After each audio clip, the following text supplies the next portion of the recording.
Hi, my name is Izzy. I'm a student currently attending Grand Canyon University for elementary education. As my first recorded assignment, we will be talking about teacher dispositions. I will start off talking about two dispositions that I personally possess that will make me a strong teacher, following up in some areas that I find I might struggle in. To finalize our discussion, I will talk about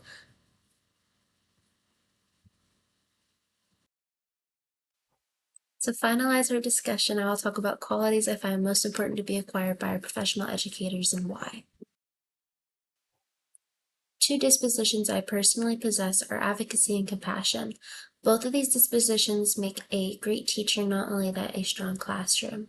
It allows our students to feel seen and heard and builds a safe space for both personal and educational needs. This will help build a motivated and successful classroom that I yearn for. Two dispositions I find I might struggle in a little bit are honesty and reflection. I can be a very honest person, but I do struggle with sugarcoating. I find I sugarcoat a lot of my opinions, whether it's struggles, recommendations. I am not a very blunt person. I would like if I can work on sugarcoating a little bit less, not being too blunt, but a good mix of both. As far as reflection goes, I love receiving feedback. I'm a very introverted person, so I don't go out looking for that feedback, looking for those recommendations, those opinions. And this prevents me from progressing my knowledge and my experiences. By working on both of these dispositions, it'll better equip me with more power to educate my students properly and be a better teacher. And to end our discussion, what qualities should professional educators display, I found very difficult to narrow down.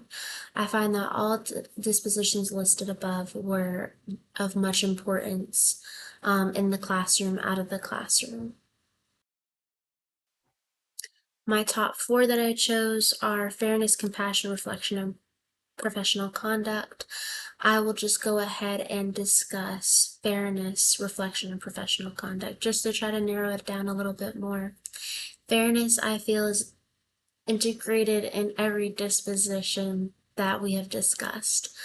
Overall, it's talked about everywhere. Everybody, everything needs to be treated equally with fairness. Everybody is deserving of the same treatment, the same privileges. As far as reflection goes, reflection allows not only teachers but students to build on what they already know, what they already practice. It better equips us with life and knowledge so we can do a better job at wherever we're at in our life. It'll better equip teachers to teach their students and get more comfortable with them. And with students, it'll allow them to see what their next goals and their next steps are in life. Professional conduct, I find, explains itself in a way. Our teachers are our first role models in the world besides our parents and maybe some reputable individuals.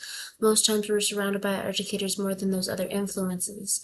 Having those positive images to look up to throughout our school years sets a good example, but also naturally we as children imitate these behaviors and these decisions, making us the people that we are today.